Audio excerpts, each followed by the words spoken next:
What's up, y'all? It's your boy Richie Skye back with another video. Y'all know what we always say, Skye Squad, we are in the building. Listen, if you guys are tuning into this video, let me know where you guys are watching from in the good chatterization. I'm about to hit the texting community right now to let them know that we are going live, and we are live and in full effect, okay? Let me know if you guys can see and hear me clearly. If there's at any point that we are not clear or that you guys cannot see or hear me, I will change the resolution. I did a little bit of a switch for that today for today's video, so I want to make sure that you guys can see and hear me clearly. Okay. Now, with that being said, a couple of things to get out of the way. We're going to be talking about Nene Leakes today. She's about ready to expose it all. Let me tell you something. Nene Leakes is on the verge. We're going to talk about what she's doing on social media that is sort of her campaign to get what she so rightly wants and deserves from that good Bravo and Real Housewives of Atlanta. And then we have a somewhat related story with Amanda Seales. We're going to talk about, why she really left the Real. She really gives us some behind the scenes tea about what really happened with her at the Real. And so I feel like these two stories are important to talk about together because of, sort of what they're all really about. And we'll sort of dive into more about that in just a second. Just a quick note for you guys. If you haven't subscribed yet, go ahead and hit that subscribe button, hit that notification bell button. Follow me on Facebook in case you guys are maybe more Facebook followers than you are YouTube followers. And also join the texting community. You can join the texting community and I'll send you a text message as soon as a new video drops. And of course, y'all know that I'm back with my good detox tea. Okay. Now, with that being said, let me take a little sip of this. Let me take a little sip. Let me go ahead and see who's in the chat. Okay. I see y'all. I had heated up this tea and it's burning my throat right now. Oh, Skye Squad, I see y'all in the building. Okay. Y'all got the text messages. Ryan says, got the text message. All right, let's get into it. Let's go ahead and discuss what we got to discuss today. So I want to go ahead and stage dive into first things first. We're going to talk about Nene Leakes. Okay, so Nene, in case you guys didn't know, let me pull it up real quick because I think it's important that you guys actually see it first. And then we're actually going to discuss what she actually posted. Give me one good second to pull up the screen, guys. I'm going to show you some of the things that she posted on her social media so that we can really stage dive into exactly what's going on here. So if you guys will notice, she posted this Flashback Friday. She says, OGs hashtag benefited. Okay. So what I want to do is now I want to pull up some things that were in this clip so you guys can actually get a better idea of what it is. Now, remember the other day we talked to you guys about how Nene Leakes was basically saying that certain other OGs had done certain things and they had been rewarded. Well, let's take a look at what she actually posted here, and then we're going to compare notes. Okay. So she went back to this clip of her pulling the cameraman out of the closet, with the whole closet gate situation. Now, Nene Leakes was saying in her video that the network executives, or there was talk about amongst the executives about how she had behaved badly. And so now she is going out and pulling out her behavior and putting it side by side with some of the other OGs. So she had this clip in there, and then she juxtaposed that with this clip of Teresa Giudice pushing Andy Cohen down at the Real Housewives of New Jersey season 2 reunion. So as you guys can see here, Andy is trying to restrain Teresa from going after Danielle Staub. Then at that point in time, she just gets so angry, she shoves him down on the couch. Not only does she shove him down on the couch, but she also throws a pillow at Danielle Staub as Danielle is walking out of the scene. Now, mind you, Danielle was cool as a cucumber throughout this whole exchange. She was like, I know you're not going to hit me. But anyway, the next clip is of Nene Leakes closing her laptop at this past season's reunion. So as you guys can see in the top right-hand corner up here at the top is Nene Leakes' laptop is closed and the other ladies are looking on And Andy Cohen looks like he's laughing at that moment. So it didn't look like it was that serious of a moment.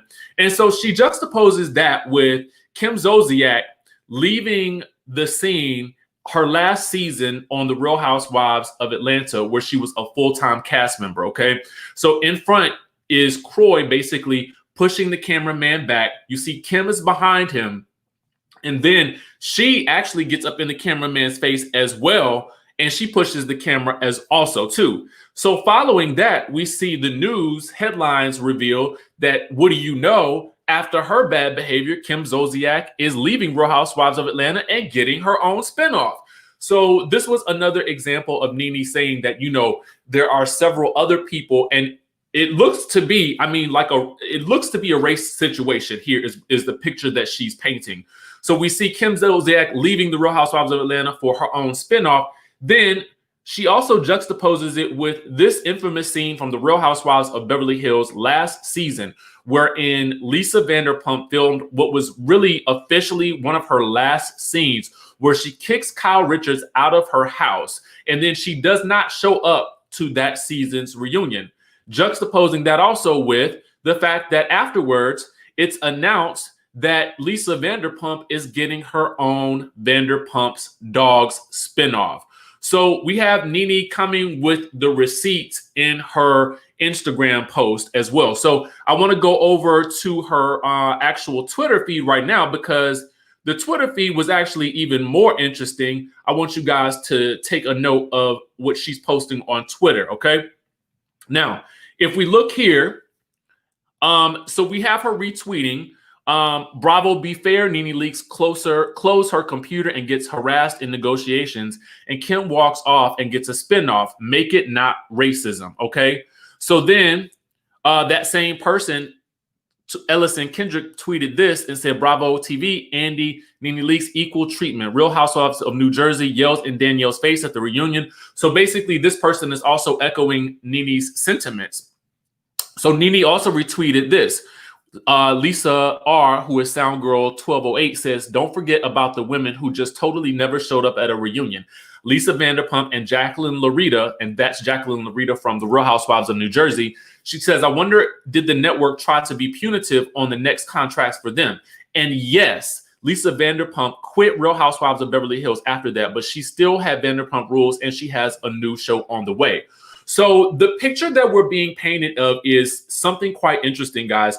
And before I get to the next post that she made, I just want to kind of point out something that's interesting here. You know, a while back when Nene was doing her YouTube video and she kept talking about a person kept getting spinoff after spinoff after spinoff, I'm now starting to wonder if that person, and I said it back then, at first I thought it was Kim Zolciak, but then I was like, maybe it's Lisa Vanderpump. But then a lot of people also thought it was Kandi, and apparently even Kandi thought it was Kandi. So that's why we all kind of, you know, took off running with that whole story. But now, as we look at this whole situation a little bit closer, it's becoming a little bit clearer that, in my opinion, it seems as though she was speaking about Lisa Vanderpump, because now she's actually listing these examples. So I want to actually take it a step further and go back into more of her tweets. She says, Flashback Friday, no equality. And that was the post that was all those videos combined. And she says this, if I have to stand alone, I will. And then she says, I'm ready. You have tried to lessen me and make me insignificant for the last few years. That ends now. Want to talk publicly or privately? And then she says, hashtag, I got the dream team.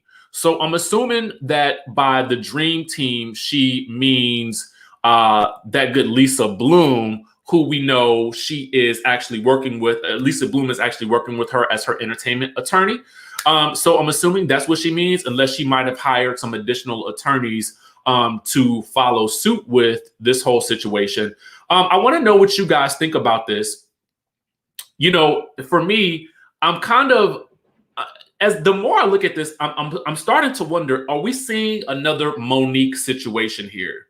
Is that what we're seeing in this particular situation? And by Monique, I'm kind of referring to what Monique went through with regards to her negotiations with Netflix.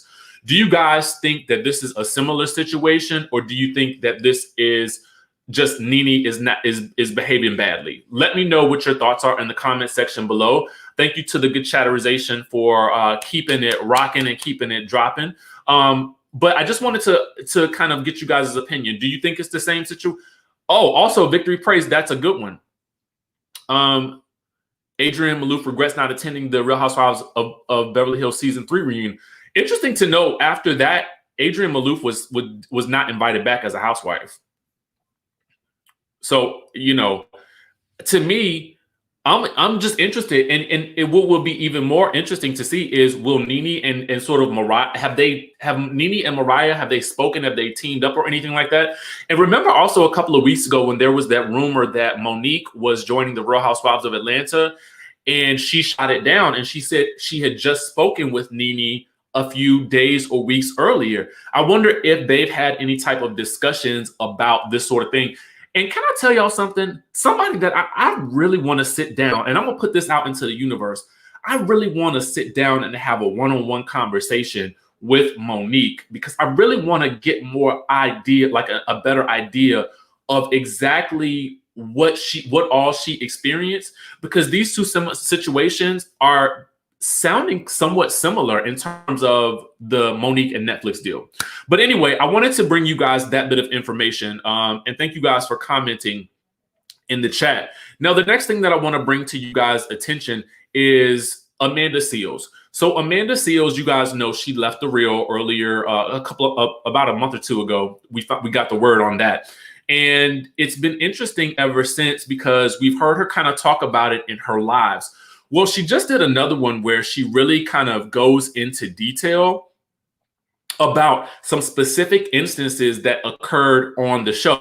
And I wanted to bring this to you guys' attention because I felt like it was really important to sort of note, because it kind of reminds me of a discussion that we had yesterday about, you know, sort of not staying in a space where you don't feel like your voice is being heard, and then creating your own enterprise, your own sort of content creation and generation type situation. I know that was a whole lot of rhyming, but you guys get what I'm saying. So I want to pull this up. I want us to watch this together. And this is Amanda Seales sort of detailing some things that happened to her while she was at The Real. So get into this. Yes. So like when I was talking about leaving The Real, it was like I left The Real because it was breaking my spirit. Oof. Like in a wow. How? I was being asked to not talk about certain things that I felt like a betrayal to my people. Person. Yeah. Wow. And then on top of that, like I didn't want to be somewhere where I felt like people weren't being honest with me. You know, where people felt scared of me because of my Black womanness. You know, like I know as I say this is going to end up on a blog, but I did a Smart, Funny, and Black game on The Real. And I was so excited to get to play a Smart, Funny, and Black game on The Real. And anybody who isn't sure what Smart, Funny, and Black is about, we are going to be doing a Smart, Funny, and Black show tomorrow night on a virtual show. So make sure you get your tickets at smartfunnyandblack.com or the link in my bio. But we were playing a Smart, Funny, and Black show on a game on The Real. And they assigned it to the one white woman producer. But we have 3 Black women producers and 1 Black guy producer. Mm-hmm. And so I was like, why are you producing this? And she said, oh, because so-and-so assigned it to me. Wow. And I said, but why would you be producing this? You're a white woman. You don't understand what we're going to be talking about. Right. Now, she could have said, well, actually, I grew up in this culture, if that was the case. Because I worked with a producer named Jimmy Faust. I had a producer there who stepped in and was like, listen, we're going to work on it. And she proved my point because I'm new to this show. I need to work with somebody who knows the show because I know my show, Smart, Funny, and Black, and then you're going to help us put this together. And so, like, I couldn't stay in a place like that. Also, these trolls just used to come for me beyond comprehension. And they used to put me on The Real's page. And that was the part that was too much for me. Because it was like, that's like my work. It's like my space of work. and people are coming for me crazy, and they're not stopping it. And nobody was on your side. Everyone was kind of like, did they kind of leave you? Was anybody, any of the staff, the girls on there going, hey, you know, sorry, it's happening? Lonnie was definitely online. Like, Lonnie would a couple times on the show, she was like, leave Amanda alone. Stop. Okay, cool. But like, cool. etc. Yeah. So that is where that difference came in. But when I said that to her, I said, you know, do you even know what we're going to be talking about? And she said, no. I just figured you were going to talk about it and I would just write it down. And I said, so am I going to get a producer credit? Mm-hmm. Because to me, you assign the different segments to people who are going to be able to produce it to the best ability. And it's like, if we were doing a segment on like a Sabbath dinner, she was the one Jewish person on the production staff. She should be in charge of that segment because she has the most expertise on that. Period. And I just was like, and so basically she went crying to somebody and said that I attacked her, even though I spoke to her. The white girl move. So there we have Amanda Seales basically detailing a situation that, because having worked on a talk show, I kind of understand exactly. I understand what she was saying about wanting a producer credit for work that she was having to do to produce the segment when the actual producer is supposed to produce the segment. You know, that to me was an all too familiar conversation. I never had that issue because I was allowed to produce. We were allowed to produce our own segments, but I can definitely feel where she was coming from. Now, what I do want to talk about is this. You guys remember when Tamar was let go from The Real, and I only bring this up because I think what it sort of speaks to is maybe a larger issue that's going on at The Real right now. Thank you guys for the super chats, Victory Praise and Carm Smith. When we go back to what happened with Tamar with just being like unceremoniously axed from The Real, never really given sort of a reason why, in terms of a public reason why. Now we look at Amanda Seales leaving The Real and sort of detailing some of her experiences. Then we have Tamara leaving as well. It kind of makes you wonder, like, maybe there was, maybe somebody did behind the scenes was doing Tamar wrong, because now we have Amanda speaking out about her experiences there. Maybe there's an internal problem within that show. It's just like all the things that are going on with Ellen right now. Like, I don't really touch on that subject because, you know, I'm typically a little bit more into reality television. I'm really talking about Amanda mostly because I feel like her situation relates directly to, or not really relates to, but I'm drawing a parallel with what I think that Amanda has done and what I also believe that maybe Nene should do.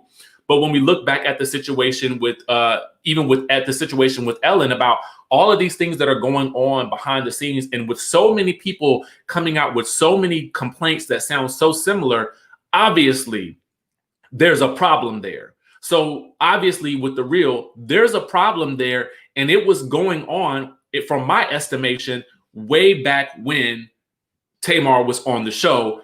And also, too, we know that Tamar is a sort of loud and boisterous voice.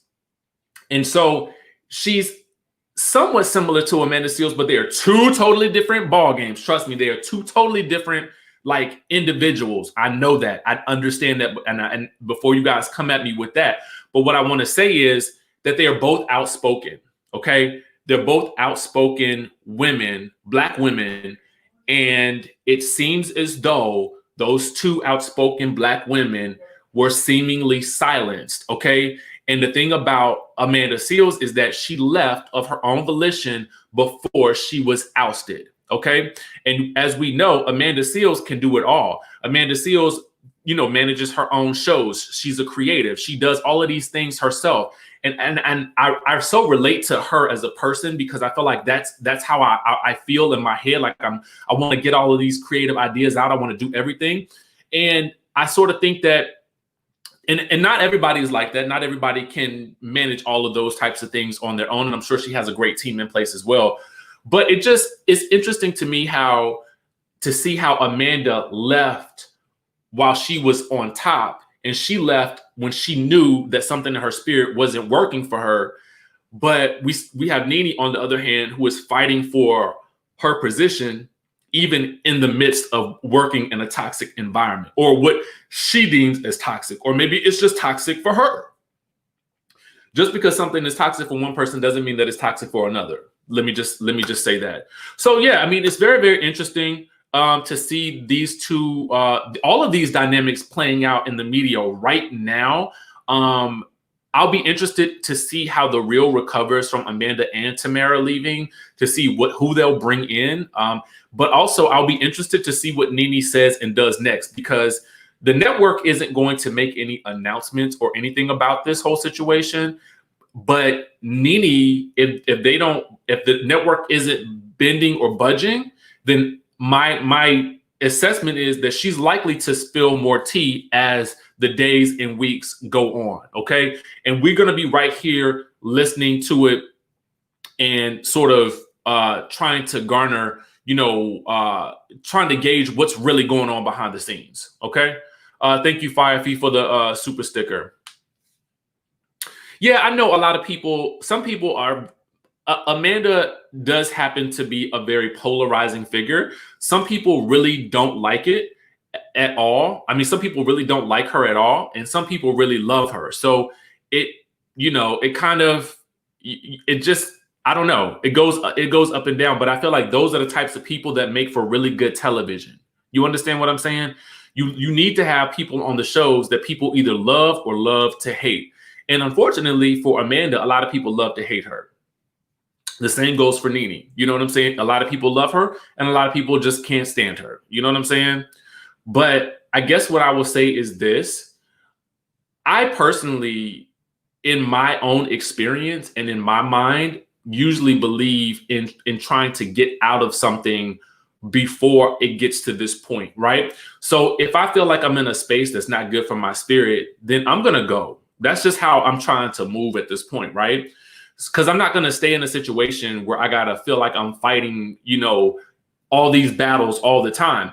Now, I also have to say that at times, I feel like sometimes Nene can be her own worst enemy, because the network, on the network's behalf, they're not going to really stand for continuous behavior happening as well. You understand what I'm saying? So it's got to be a balance.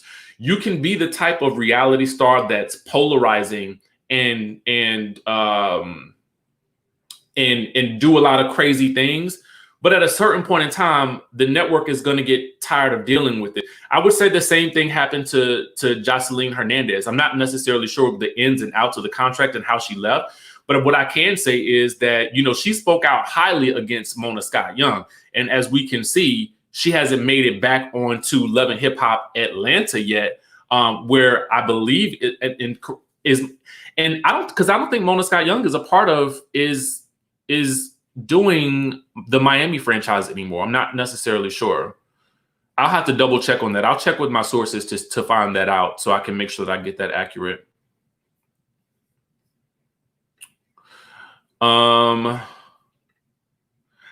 LA says Amanda has been difficult to work for more than one positions, multiple, Floetry, Radio, Insecure, The Real. Sometimes it is used.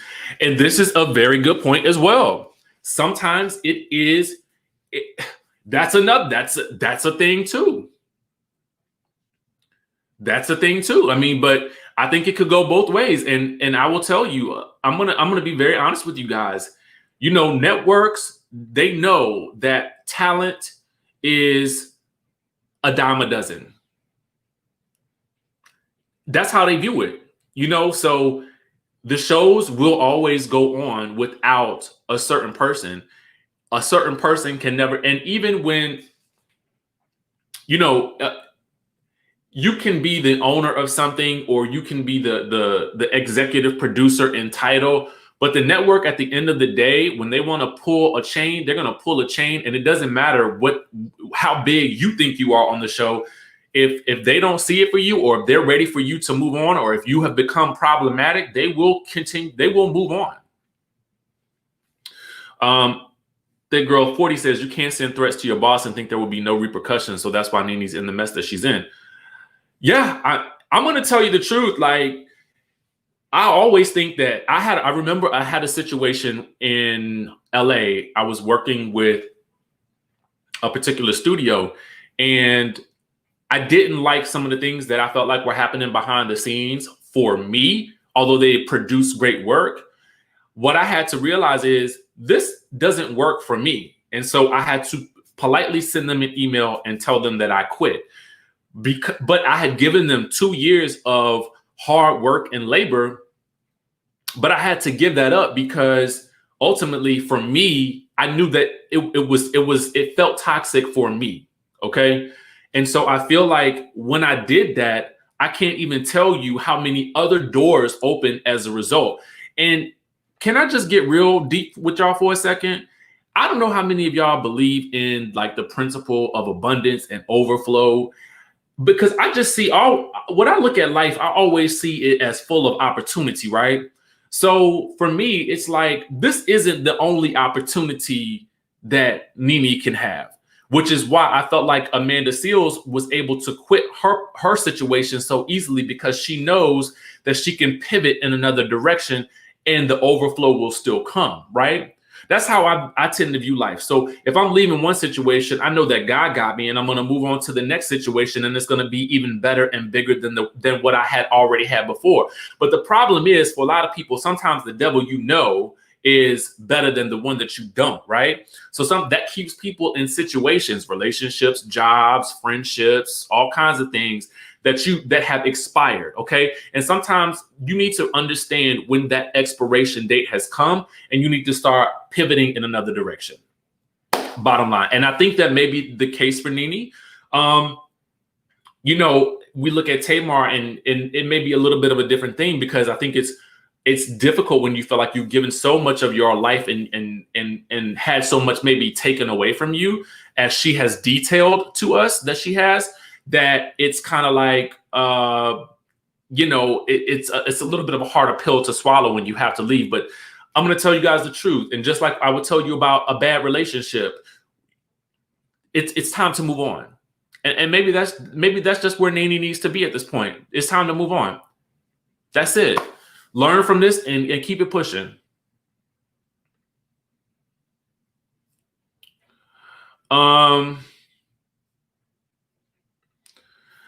Jeanette says, I don't think Nene wants to be there anyway. She just wants them to set her free and not block her with other projects. Look at Tamar. She is trapped in WeTV projects, and they kept her sabotaged.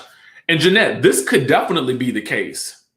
Now, if it's a situation where they are stopping her paychecks in other areas while they have her, and she did make, to be fair to Nene, she did make reference to them trying to stop her paychecks. So that's a whole different situation that now we got. At that point, yes, we got to go to court. We got to go to court over that.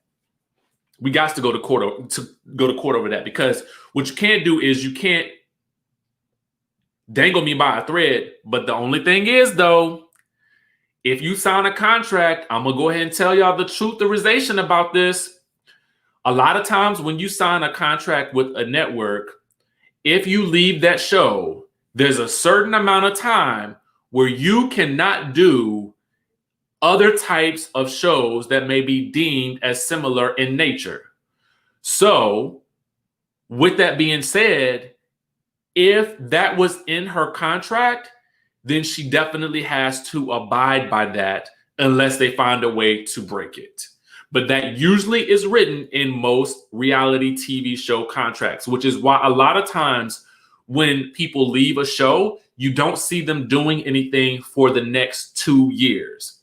Typically, it's about 2 years. For some people, it could be longer. But if you think about it like this, 2 years could be a lot of money that you are missing out on if another network wants to have your personality in some way, shape, or form.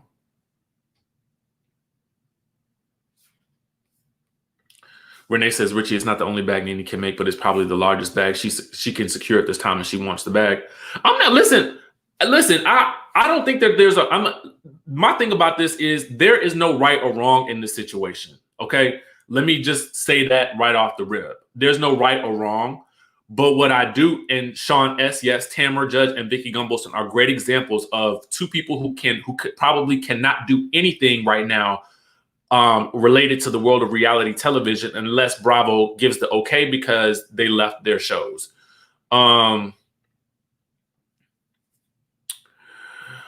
I would have to say that I know from experience as well, from my own experience with reality TV, it can be a year, it could be a year and a half, it could be 2 years.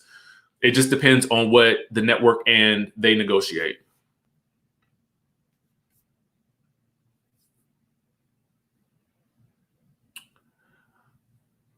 So yeah, I mean, again, guys, remember, I'm not coming at this situation like there's a right or a wrong. My biggest goal right now is to always encourage people to create their own like platforms and do their own things, because we have to start recognizing our power, and we all have to start coming together to support one another when we do come out with these endeavors and stuff like that. So for me, yeah, the hope is that, you know, whatever she chooses to do next, I'm with it. I want to follow the story. I want to see where she lands. I want to see what she does next. I think it's fascinating to see how all of it is playing out. And obviously we want the best for her. We'll just have to see how it plays out though. Open Mind says my mic is really loud. Oh, is it too loud, y'all? Let me know. I'll turn it down.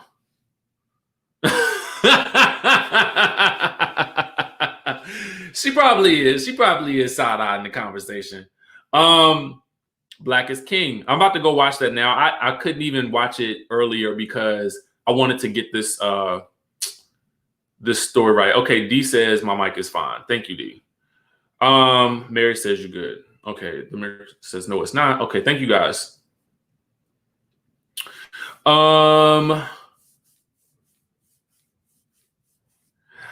So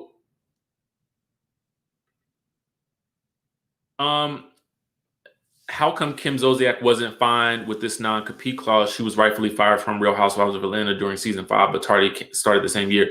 Well, from my understanding, Kim quit on her own, and then because she stayed with the same network, that's how she was able to have her show, which doesn't make sense because it seems like, wow, if you quit, like, why would I reward you by giving you a show? That's very, very, like, that's a good point right there. I don't know. Let me see. I just want to check a couple of more comments before we jump off. Guys, I'm going to go watch Black is King. Bella Jones, thank you so much for the super chat.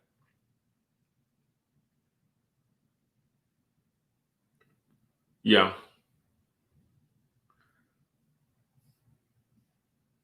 You know, we're going to get it together. And I need to text you back. I just thought about that.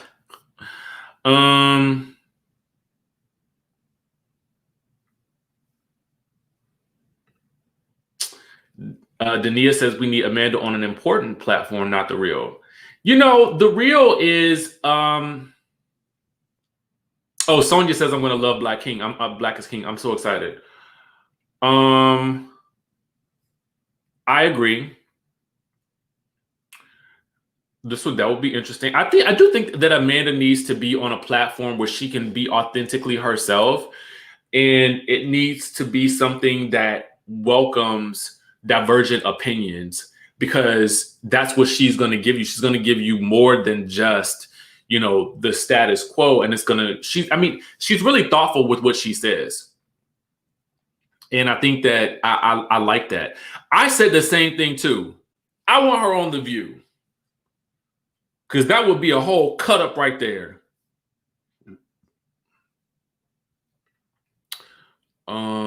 Ooh, somebody said something that was good.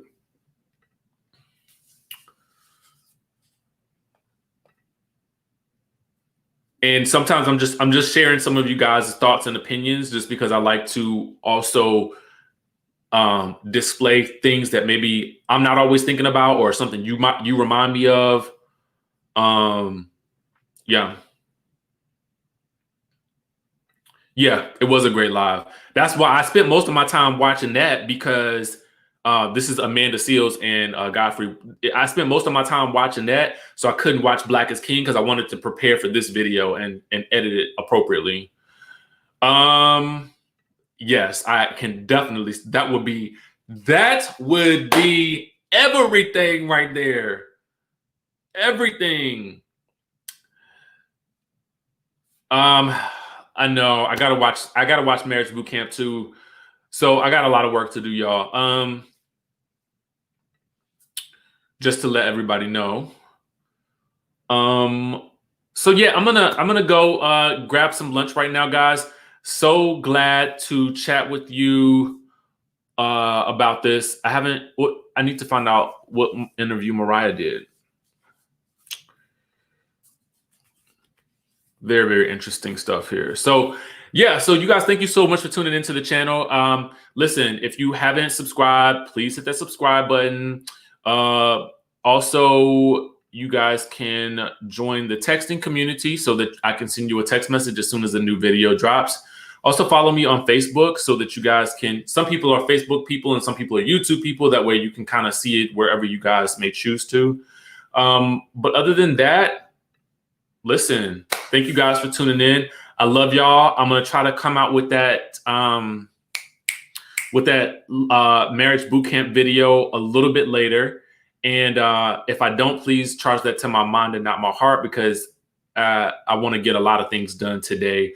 There is supposedly a big tropical storm coming to the area, and I need to make sure that I have all the things that I need to have, just in case the storm hits a little crazy. You know what I'm saying? So y'all pray for my my strength on that note, and all that good stuff. Did I write a book on YouTube? I wrote an ebook on just my experience with growing on YouTube. It's in the description down below. It's only like $16.99. If you guys are interested, for those who are interested in kind of growing on YouTube, I just kind of give you guys my experience and some tips that I think that work really, really well for me. So check that out down below. Let's see. I just want to see if I see any more comments. Thank you so much. Thank you guys. I love you guys, and I will see you in the next video.